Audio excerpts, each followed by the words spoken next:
So, Shari, I'm so happy to have you here. You are coming all the way from Australia, and I'm excited to chat with you today. Thank you so much for inviting me. I'm loving doing this on my Friday morning. Such a great start to my day. So, talk to me.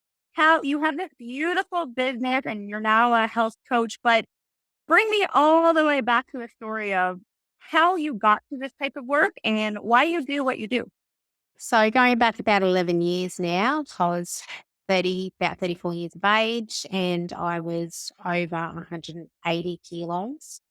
I had been morbidly obese for most of my life up until that point, and it's not as if I wasn't aware that I had an issue. It wasn't that I hadn't tried to do something about it. But what I didn't realize for a very long time was that I had this really big reason why I didn't want to release the weight. And that was all to do with fear. It was because the last relationship that I had ended badly. I was very hurt. And what I didn't realize for a very long time was that my weight was actually what I call my suit of armor. It was my protection.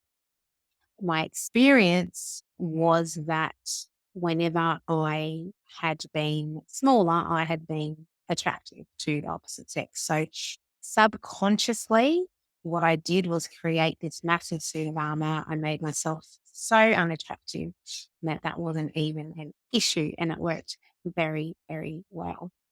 So what changed, because as I said, I'd tried many, many times to relieve the weight. I had a 16-year-old daughter at this point who I wanted to see grow up. I wanted to see her finish university if she decided to go to university. If she decided to get married and have children, I wanted to be here and see all of that. And when I went to bed at night, I didn't actually know if I would wake up the next day because over 180 kilos, you're literally a walking, talking heart attack waiting to happen. So one day I woke up and I thought, maybe I don't want to stay alone for the rest of my life. She's going to grow up, as is the natural order of things. She's going to grow up. She's going to move out. She's going to get married, and I was going to be alone on the couch with basically no life, and that didn't seem like much fun to me. So, as much as I had tried all the times before, and sometimes I had had some success, like I might lose 20 or 30 kilos, but then because that protection, I needed that protection, I would self sabotage. I would put it all back on and more until the day I realized that I might actually want to have a relationship. So that was the key for me, and it's different for everybody.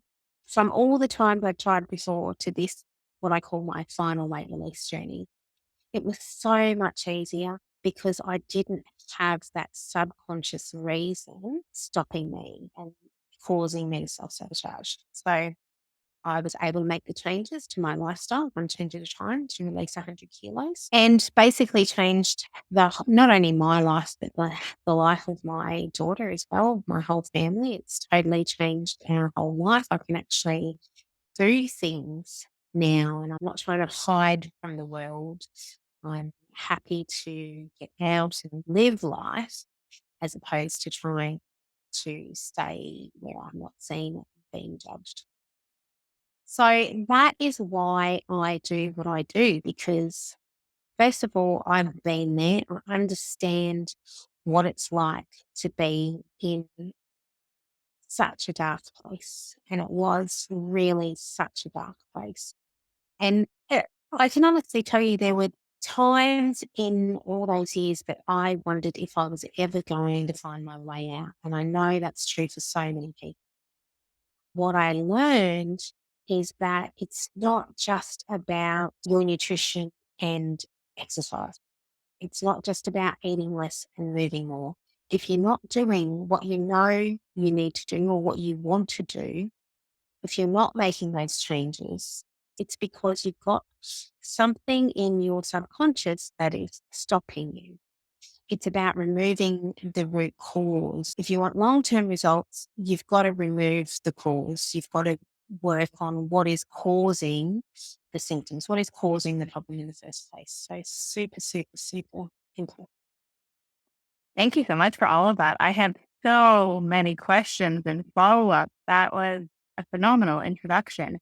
It's clear that your daughter was a big part of your why. I love what you say about getting really to the root cause of why this weight is still here. We know what we're supposed to do and how to lose weight. Like, we don't need another gimmick. It's a lot more than that. And you speak a lot about limiting the belief and what's happening in your subconscious. But talk to me more about for you. What do you feel was really the root cause of all of it? So I actually had to do a business exercise a few years ago now. The question was, what are your 3 core life beliefs? So I just automatically wrote down 3 things. I didn't think about it. I just wrote 3 things down and then I sat back and reread what I'd written. And it totally blew me away because I actually wasn't aware that these beliefs were in there. So the first one was everything happens for a reason. Well, I was aware that one was in there. That's something I still believe today. It was the second and third that were the really crucial ones. So the number 2 was everybody else is more important than me. And number 3 was I'm a bad person. Now, what I realized from doing that exercise, I was like, wow, 180 kilo Shari felt that way and wasn't really aware of it. And at some point on my final weight release journey, I don't know where, but on some point, those last 2 beliefs changed. And I absolutely know that if those last 2 beliefs did not change, I would still be 180 kilo Shari or 200 kilo Shari, or who knows if I'd still even be here today. So many people put everybody else first, especially when you're a parent. You put everybody else first. And part of it is a lot of the time is because we don't believe that we're as important as everybody else. And I definitely had that belief. So it wasn't until that belief started to change and I started to put myself first. And in the beginning, I felt so guilty. I felt so guilty because I was taking time away from my children. I had one child, one biological child, but at the time I was also a foster carer. And life was busy. At any time, I could have 2, 3, 4 children. They all went to different schools. They all had extracurricular activities. I made sure I went to as many school functions as I could while working full time, and I was a single parent. So there was not a lot of time, and I always put them first. It wasn't until I started to say, hang on, this is important. If I'm going to do this, I have to start doing things for me, which felt really, it was totally against everything that I had known up until that point. I was 34, 35 years of age. So that's a long time to be acting a certain way. So that was a big thing, that belief about everybody being more important. I had to get past that. I had to change that. Thank goodness I have. And the other one, I'm a bad person. When you feel like you're a bad person, why would you do anything for yourself? You're not going to because you don't believe that you deserve it.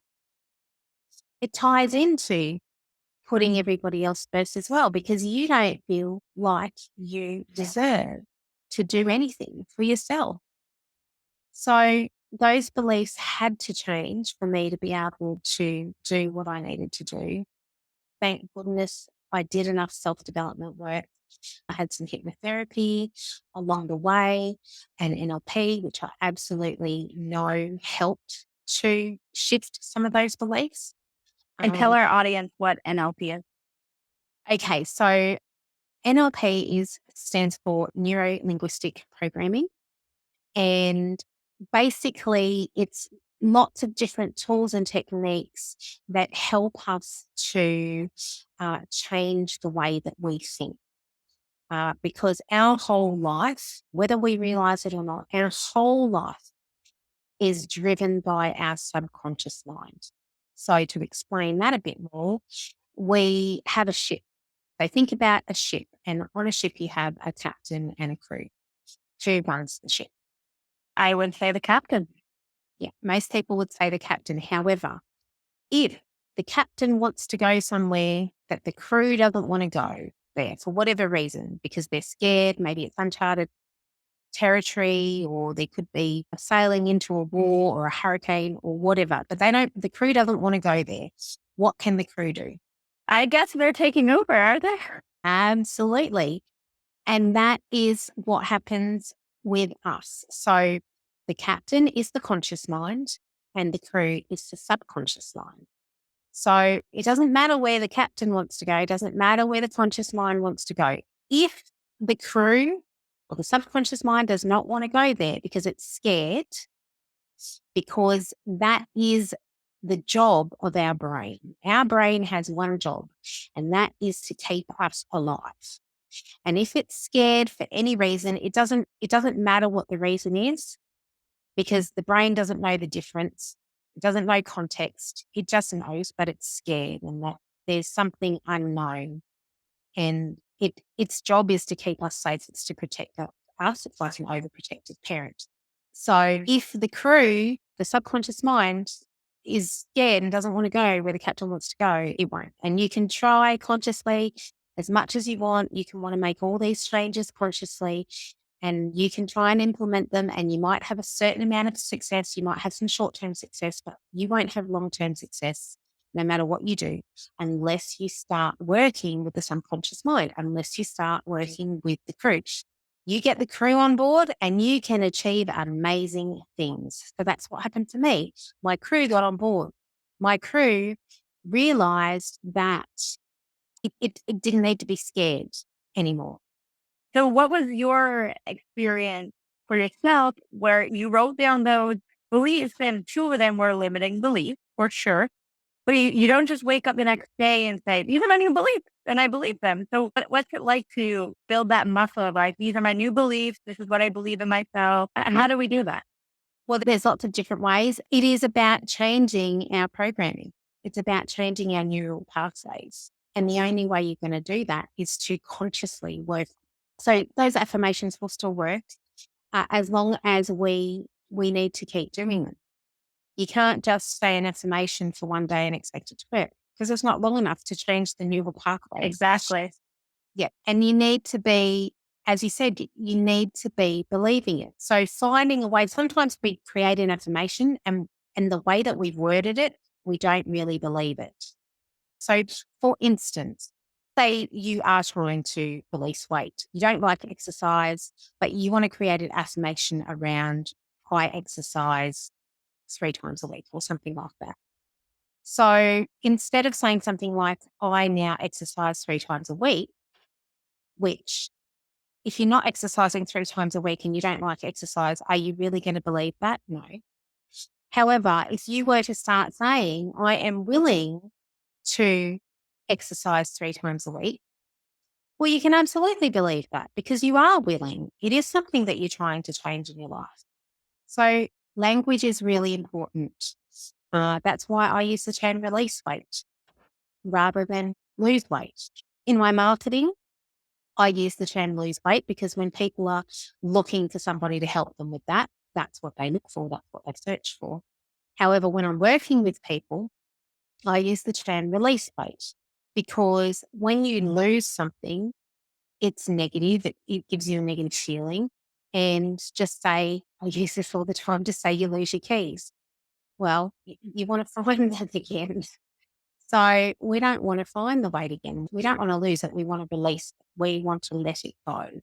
So language is a way that we can help ourselves. The affirmations are definitely awesome as long as they're worded in a way that you do believe them.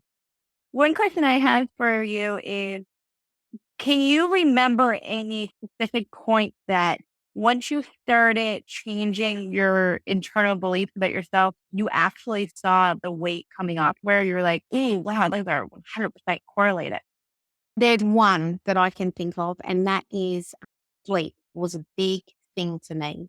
Trying to fit everything in. The easiest way to fit everything in was to short myself on sleep. So some nights I would literally get 3 or 4 hours sleep, which I didn't realize had an impact on the body. And when I did more research around it, I found the reason why was because of the effect it has on our hormones. Lack of sleep has a massive effect on our hormones. That makes us hungry. And when I say enough sleep, we're talking anything less than 6 hours. 6 hours is the minimum. And if you don't get 6 hours sleep, then these hormones start to get impacted. So not only are we hungrier, we also don't get the message that we've had enough to eat, so we keep eating more. When I learnt that, I thought, okay, this was another time where I had to start putting myself first. And I said, that's it, no less than 6 hours sleep a night. And when I start doing that, I saw a big difference in my results. I believe stress is absolutely related to weight as well. Did you have any experience with that? Well, that's the thing is lack of sleep is a massive stress on the body. So that's what it all came down to. Any stress on the body, and so say it's financial stress, say it's stress at work, any of that. Everybody can handle a certain amount of stress and it's not going to impact. It's stress it is actually healthy for us to have a bit of stress because how do we learn to deal with it if we don't have it? It is good for our body. However, we're not talking about chronic stress. Chronic stress in any form is not good for our body, and especially not if it's long term. So we definitely want to reduce that as much as possible, whether it be lack of sleep or any of the other forms of stress that we have in our life. And my biggest form of stress was my lack of sleep. Yeah, I know lots of people that eat much cleaner than a lot of people I know, and they can never seem to lose weight or get healthier.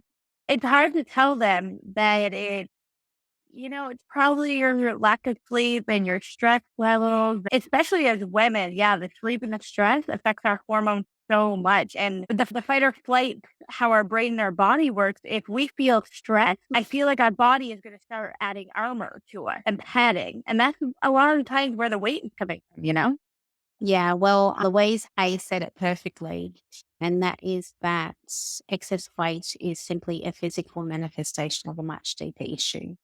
There can be lots of issues that cause it. And the biggest thing I really, really dislike is the shame and the judgment that overweight people get so often. And most people believe what they've always been told, and that's that they're just not eating right, that they're not moving enough, and that they're doing everything wrong. And quite often that's not the case. It's not even about the weight, it's about health because you can be super skinny and not be healthy inside. You just don't have the physical manifestation of what the inside of your body looks like. So, I'm still not super small, but I know that my body inside is healthy and that my mind is healthy. And that's what's really important to me these days. I'm not so much concerned about the number on the scales. It started out as a weight loss journey for me. It became a weight release journey and now it's a health journey. And that's the thing is for people to realize that there's so many things that they can start working on that will help you to get healthier. And it can even be something in your environment. It can be what you feed your mind. It can be what you do for self-care. One of the biggest things is learning to love you as you are now, because this is a conversation I have with so many of my clients.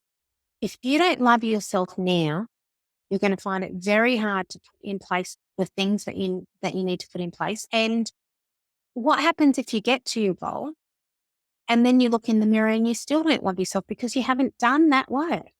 I love that you say that because I've heard that story so many times where someone loses all the weight and they're still not happy. And they realize, ooh, it wasn't the weight. Yeah. There's a lot more deep rooted issues here. I love the name of your Facebook group, by the way. Do you see a lot of similar themes with them? In my experience, it all comes back to one thing in one form or another, and that is the belief that I'm not good enough. Not good enough, I'm not deserving, however you want to put it, but everything comes back to that. Shari, you work mainly with women 35 to 45. If a woman at 40, 45 years old doesn't love herself, sorry, this has been happening since she was 4 and 5 years old. Like that is how deep rooted it is. How do you start working with your clients? Because that's something only years and years of therapy can probably help, like if it's that deep rooted. So what are some of the tools and work work that you do with them to start peeling back those layers to really for them to understand the root issue that their weight issue? So, for first of all, it doesn't have to take years and years of therapy. It literally can be the snap of a finger. Um, Really? it just depends Yeah, and you on see it all the time. whether you believe. Right. This is where belief comes into it so much. If you believe that you can make change in an instant and you're ready to make that change in an instant, you can make that change in an instant. I'm a hypnotherapist and an NLP practitioner. You can use them to help you facilitate the change, and it can be in an instant. However, you're the one making the change. The practitioner is just helping you to facilitate that change. It's almost like you're just putting the mirror in front of them. Yeah, basically. Mhm. So definitely any of those things can help you. NLP, hypnotherapy, there's so many other modalities out there that can help you. And if you're ready, whatever you choose will work. So that's one way. Another way is, and this is something that I learned from Louise Hay, and I don't know if you've heard of it, but it's called mirror work. And it sounds so simple, but I can honestly tell you, and I heard it on a podcast. I was listening to a Louise Hay podcast, and she was saying how the first thing she did every morning after she got up was go to the mirror and look herself in the mirror, in the eyes, and tell herself how much she loved her. And I thought, oh, yeah, I'm going to do that. Sounds So easy. it does. It sounds really easy. So, All I have to do to drop 100 kilos, let's yeah, do it. yeah, let's do it. That's right. I want the easy way. So the next morning I got up. Of course, I went to the toilet because that's where I always go. And then I went to the Let's do a bathroom. few steps before this mirror work. And then I went to the bathroom, and I usually get dressed in the bathroom. So I thought, oh, okay, I'm going to try this. And my original thing was that I was going to look at my body as well, naked. All right, we're getting into crazy territory now. Yeah. So that's as a woman, yeah. That's right. Anyway, so the first day I actually tried to look myself in the eye and tell myself I liked me. And just to put this in context, I had actually already done a lot of work on loving me on my journey. Like I had lost my 100 kilos at this point, and I thought I loved me a lot over that journey. And I couldn't look myself in the eye. I couldn't. I tried and I couldn't. And I just thought, okay, that's all right. I'm just going to keep doing this. And I just did it Try every again day. tomorrow. Yeah. Mhm. Yeah. And I just did it every day. And it took me a while, but eventually I was able to look myself in the eye. And then I was able to look at my body in the mirror. And now I can look myself in the eye. I actually, sometimes people are going to laugh. I don't care. I'm going to be honest. I actually kiss myself in the mirror. I love that. Yeah. I give myself a big That's kiss. almost, that's almost easier than the looking in the eye. Well, I make sure that I've got that eye contact the whole time I'm moving towards the mirror. So I look myself in the eye, Gotta give make it myself, romantic. yep. And I say, Shari Ware, I love you. I say probably a few swear words because for me, that just imprints it a bit more. That's how much I love Me me. too. I won't You're say that now. yeah, Yeah. don't worry. Good. So, I tell myself how much I love me and why. I choose a reason why I love me. And then I look at my body and I have a conversation. I say, body, thank you so much. I put you through so much and I was really hurtful to you and you were strong and you kept me going the whole time. I have a conversation like that and I thank my body. And I love my body. Yeah, and I love me. But it was hard. Sorry, while you were going through all of this, you had your daughter young, but she was still in her preteen, teen years while you were going through this. Did that ever affect her, or did it ever affect you in a way where you're like, how can I ever expect my daughter to love herself if I don't? Absolutely. And, hindsight's a beautiful thing. You learn things and especially as a parent, I learn things and I go, oh my goodness, what did I do to my child? Like we don't intend to screw up our children. However, we just don't realize the impact of some of the things we say and some of the things we do, which so often we're just passing on what we were taught. And it's not that anybody was bad. It's not that our parents were bad. It's not that anybody intended any of it to happen. It's just the subconscious takes things literally. It doesn't understand context. And it's a protection mechanism once again. So as I was going along my journey and I was learning more and I'm thinking, oh my goodness, what have I done to my child? I mean, she's turned out very well. I have to say, I'm very, very proud of her, despite and despite my upbringing. And I'm not saying I was a bad parent. I did the best that I could with what I had, which is what all parents do. However, now I'm definitely it I'm a better person, I'm a better parent, and the beauty of it is that I pass on to her and she's old enough to understand and then utilize that in her own life. So I'm not only growing myself as a person, I'm bringing her along with me as much as I can because everybody has a choice in this and it's her choice what she does with that. At least she's got the opportunity of learning these things at a much younger age than what I was ever. I had no idea any of this stuff existed when I was her age. And so I'm so grateful that I'm able to bring that into her life. She's still going to have challenges. We all have challenges, but hopefully she's not going to have the hard yards that I had in that respect. During all the time you were going through the up and down waves and all of just the deep rooted trauma that you had built up, did you experience emotional eating at all? Oh, absolutely. Big emotional eater here. Sorry, like Uh, obviously. Why yeah, you think yeah. we're here? That's right. So yeah, definitely emotional eating. And it wasn't something that I was aware of for a lot of years. It wasn't until I had been triggered by something that had happened in my childhood that was quite traumatic. And we're talking now, I was an adult. I was probably about 35 or something. So I had been triggered by something traumatic and I was with my sister and she put some food out and I wasn't hungry, but I just started eating. And she looked at me because she knew what had just happened. I had a full emotional meltdown pretty much.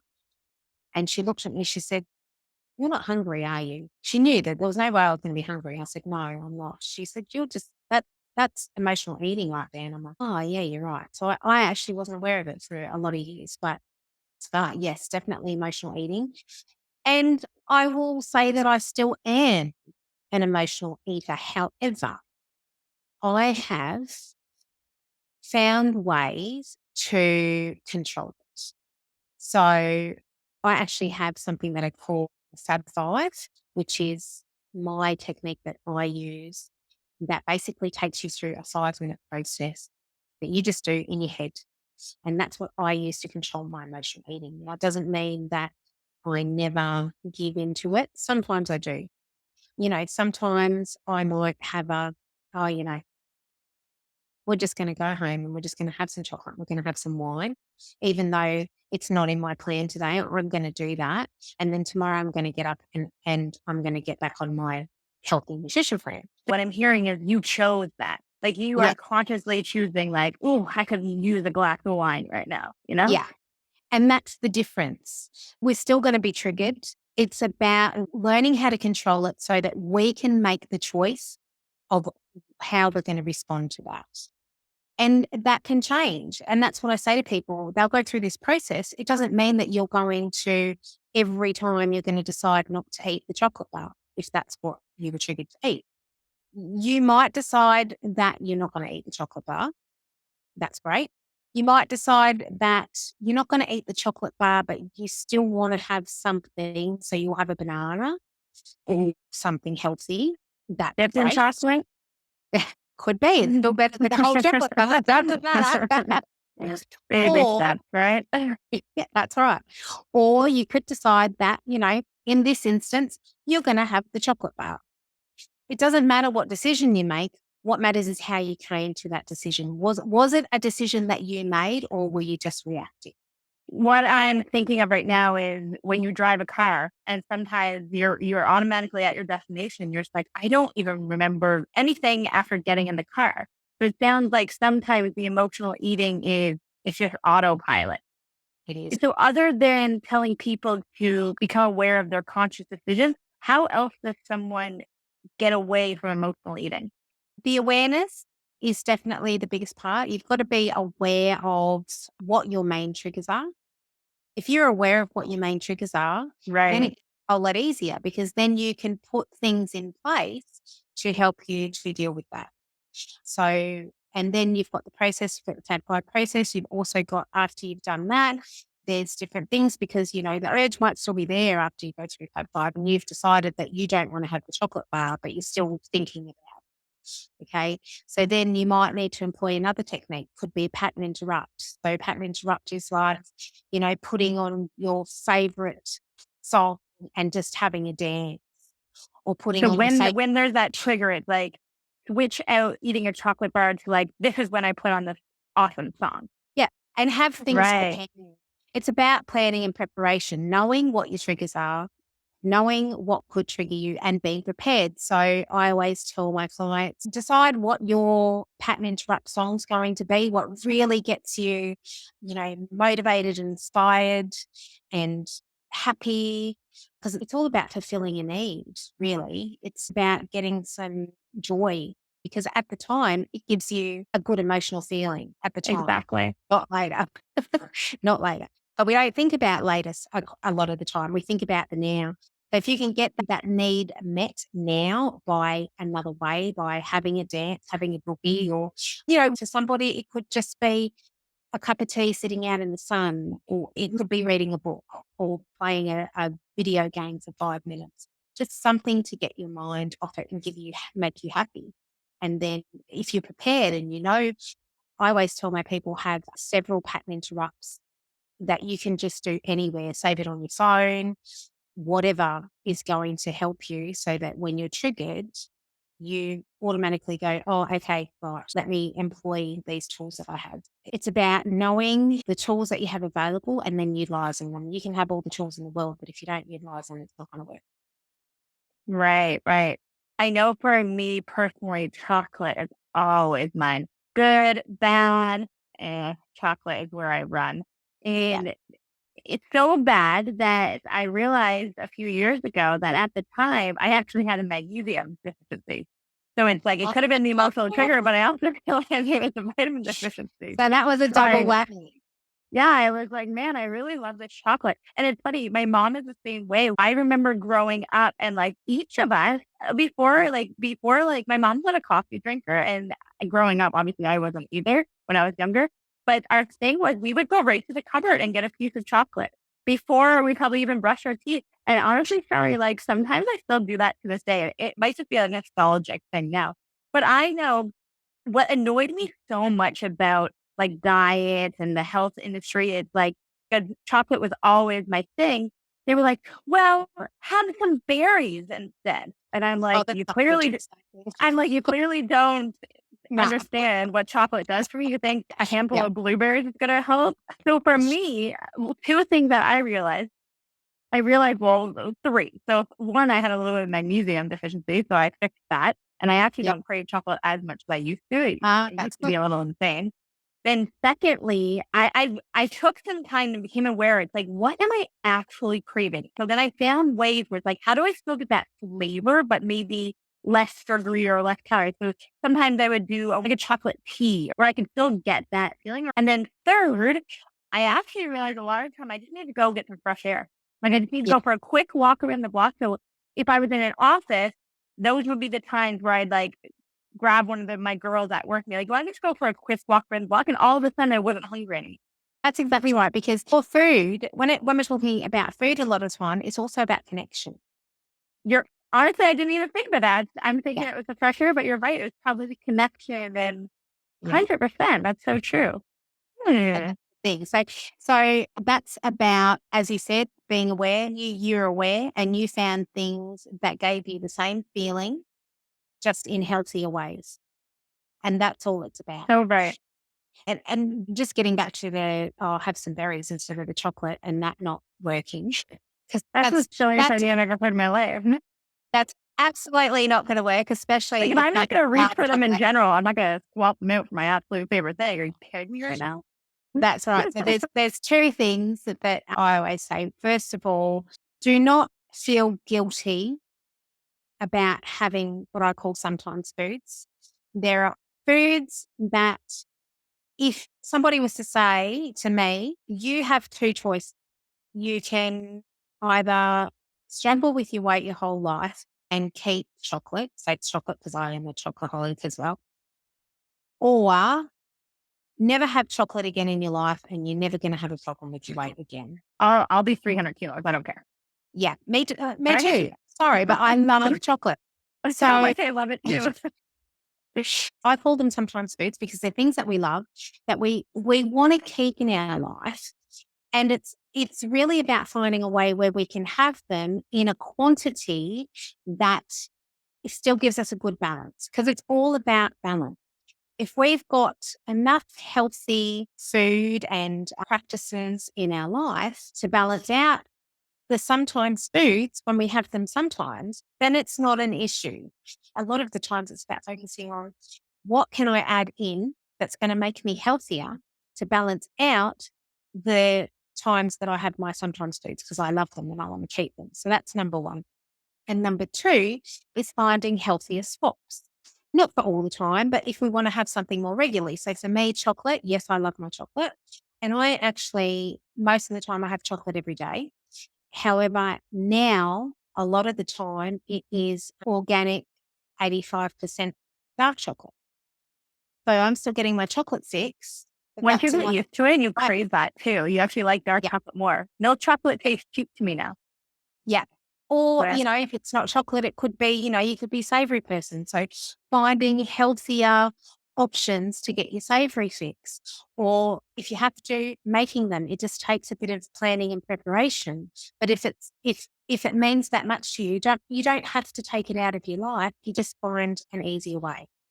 And that's develop. always been my philosophy too. I'm a big popcorn person. Love popcorn, Yeah. love chips. You're going to find this really funny. My parents were very much a everything in moderation kind of Yeah. parents, and you heard the chocolate example, and now I'll give you an example of my dad. So my dad, and this is so funny, he still does this. Whenever he used to make me like a lunch, like when I was growing up in grade school, he always put a side of potato chips. They're always just like a handful of like salt and vinegar Yeah. chips. When I really think back, I look at that and it's like, okay, I can have it all, but in moderation. Because maybe if those 3, 4, 5 chips weren't there, I probably would have ate a bag of them later that night, Yeah. you know? Yeah. And he still does that. Isn't that so funny? That is funny. That is what I call a habit from childhood. Oh, So I love yeah. it. Yeah. And you just got to be careful about the moderation because different people's version of moderation can be different. So, for True. instance, when people are saying, "Hey, so soft drink," I think do you call it soda there or pop? Yeah, so we call it soft drink. Somebody's moderation might be 1 can a day, and somebody's moderation might be 1 can a week. You got to put those Right, in right. perspective. Good point. There are people in my life that I know that I don't think they do it now, but will drink a whole 2 litre bottle of Coke in a day. I remember I was actually an exchange student in the US when I did What part? in Kansas, shoot, Kansas. Yeah. It's just saw the look on your face. How was that? Yeah, it was interesting. It was good. I did enjoy it, but that was my first experience Out of of going. all the places you could have picked. I know I didn't choose it. I didn't choose it. No, It's obvious. no offense to anyone that's from Kansas. I was 16 years old, come from Australia, and I don't know what other households were like in Australia, but we really didn't have a lot of processed food in our home. We certainly did have soft drinks from time to time, but it wasn't an everyday thing. It was like a special occasion thing or once a week. And I remember my first experience of going when I arrived in the States, and we stopped in a service station, and I had honestly never seen so many flavors of soft drink and chocolates and chips. I've just never seen in a service station. And then going shopping with the family, and, all the bottles of soft drink that went in every week, and they had soft drinks every day. And that was just something that wasn't something I'd ever experienced before. But so yeah, that's the thing. Some people's moderation, if they've been drinking 2 liters a day and then they want to make a healthy choice, and so to them, moderation might be 1 can a day is actually really good. Yeah, that's fair. What do you think about should and shouldn't food? Because So, that drives me, yeah, like, no, or, look, or I should say, good versus bad food. I don't like that at all. And that just makes us feel guilty when we're calling foods good or bad. When we're eating something that we say is bad, how are we going to feel? If we believe that what we're eating is bad, that's just going to make us feel like crap.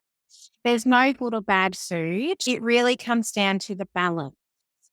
If you're having mostly unprocessed, fresh, whole food, then the odd occasion, I actually say, rather than saying bad food, I say that there are some foods that aren't nutritionally awesome for the body. And it's okay to have them as long as it's balanced out by lots of food that is awesome nutrition wise to the body. Then it's not going to matter.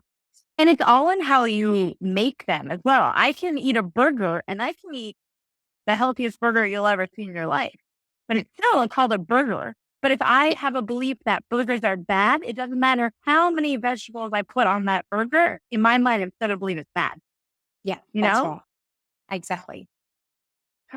It hurts my heart when I have a lot of girlfriends that talk like that. That, oh, I had so much bad food this weekend. Like, what do you mean? Like, what And what does cheat that meal, mean? What's and that? cheat meal, when people call it a cheat meal as well. It's not Yeah. a Oh, cheat. are you having a cheat day? I'm like, oh, is that what this is? No, this is where I. No, no. And that's the thing. Like, I have a healthy nutrition plan, and I've got things that aren't nutritionally perfect for my body in that plan, and I'm not taking them out. I'm just going to make sure I add I lots of love that because wonderful you're stuff. training your clients to be like, ooh, I just put a burger in your health plan. That will totally warp their mind. Because the thing is, this is one thing. When I went on my initial weight release journey, I was determined that I wasn't going to be coming home and taking everything bad out of my house, which so many people say, if you've got food in there that is not going to be good for you to eat, you get rid of it. Take the What a temptation waste of away. money. Well, to me, I was like, if I can't deal with temptation in my own home, how am I going to deal with temptation when I get out into the world and it's coming at me from every single angle? I was like, no, I'm not doing that. I'm going to learn how to control the temptation. I'm going to learn that I can have my wonderful chocolate that I love there, and that I'm going to buy it in little mini treat sizes. And I'm going to teach myself that I can have one of those after dinner every night, but I can't have the whole packet because that's not going to be good for me. And it's not And what going to happens if you do have the whole packet? What's the conversation with yourself then? It was interesting when you said shouldn't before, because that's part of the language that I help people. We don't have should. There's no should in our vocabulary, because when you say that you should have done something or you shouldn't have done something, how does that make you feel? It's automatically making yourself wrong. Or even when you're directing it at somebody else, you shouldn't have done that. Well, you're making them wrong. So it's just negative. It's not going to get you anywhere. So I could have, okay, I did that. I ate the whole packet. It wasn't in my plan today. I could not have eaten that whole packet. And tomorrow I can do better. That's powerful. It's That's a taking, tactical mind shift to someone can take right now, today, and start tomorrow, which I love.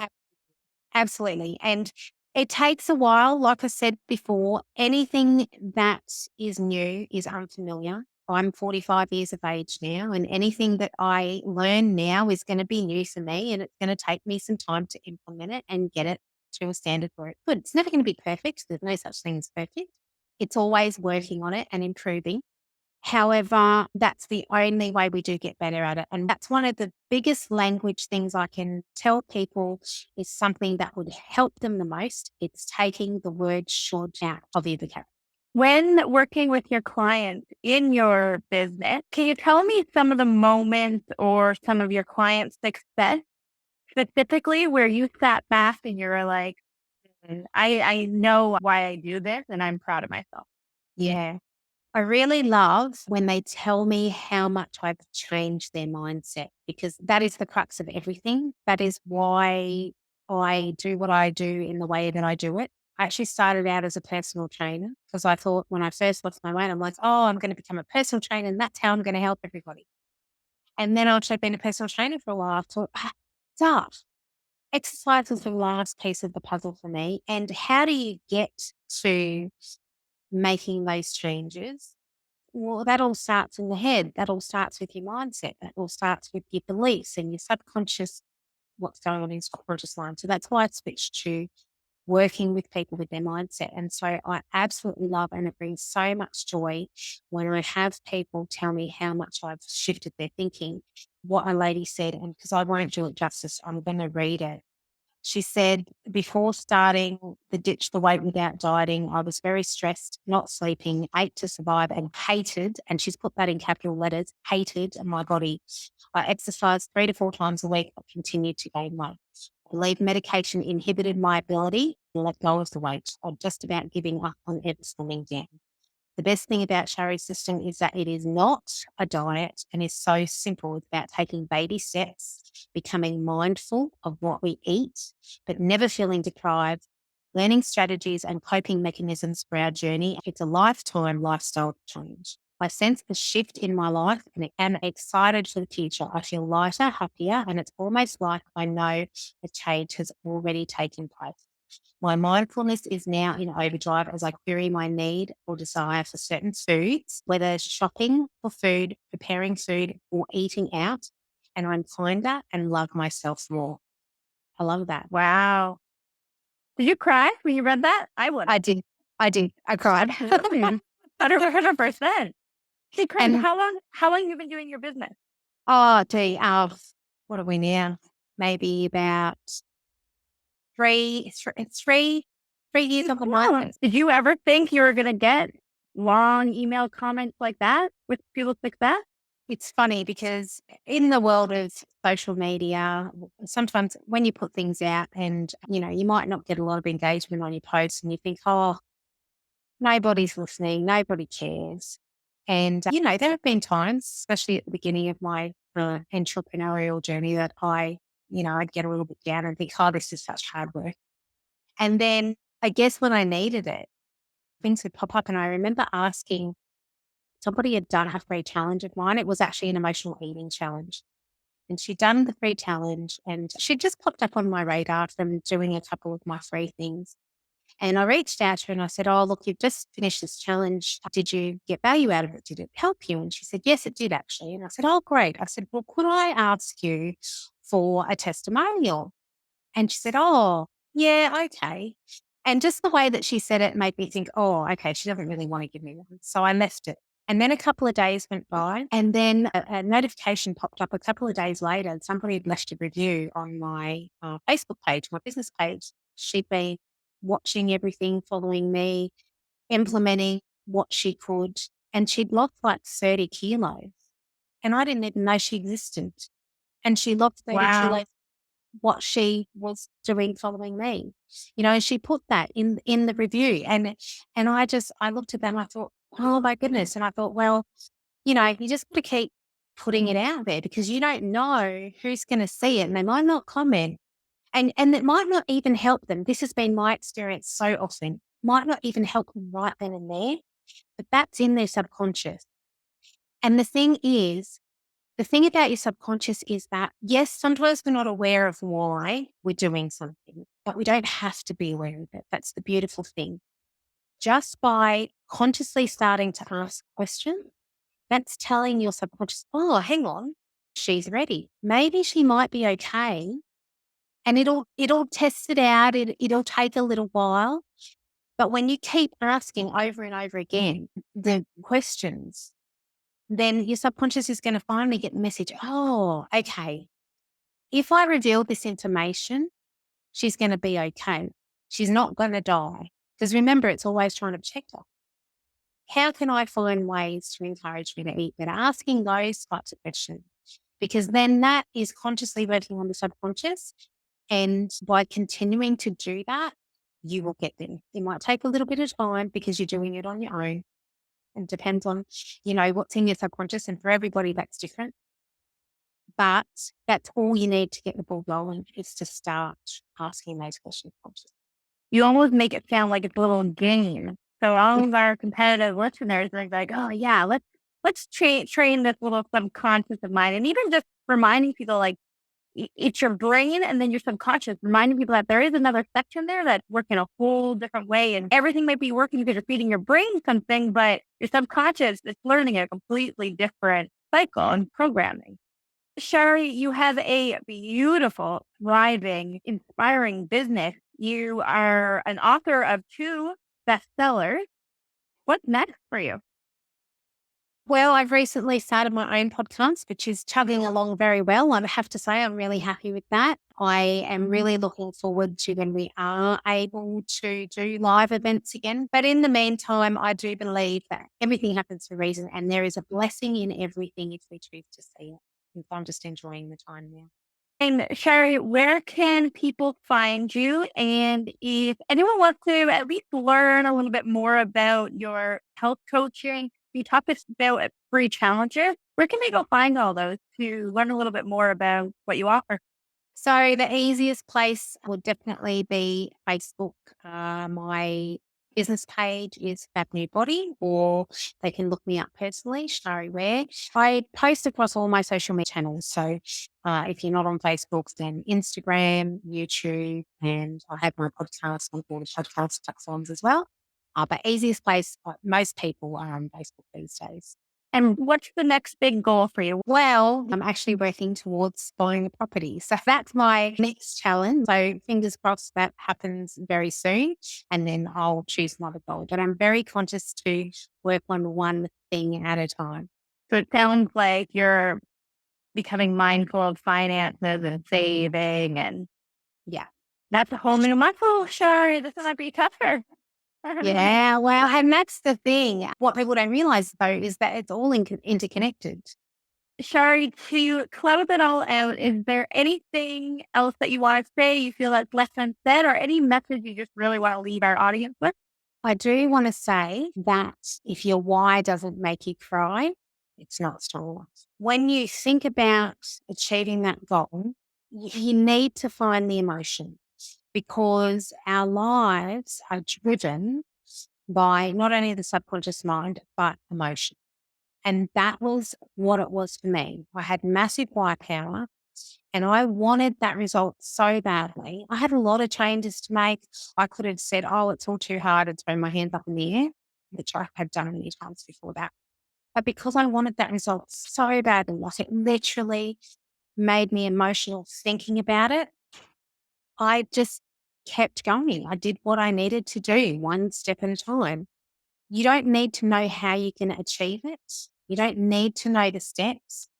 What's really important is knowing what that end goal is that you want to achieve, being really clear about it, and really having really strong emotion.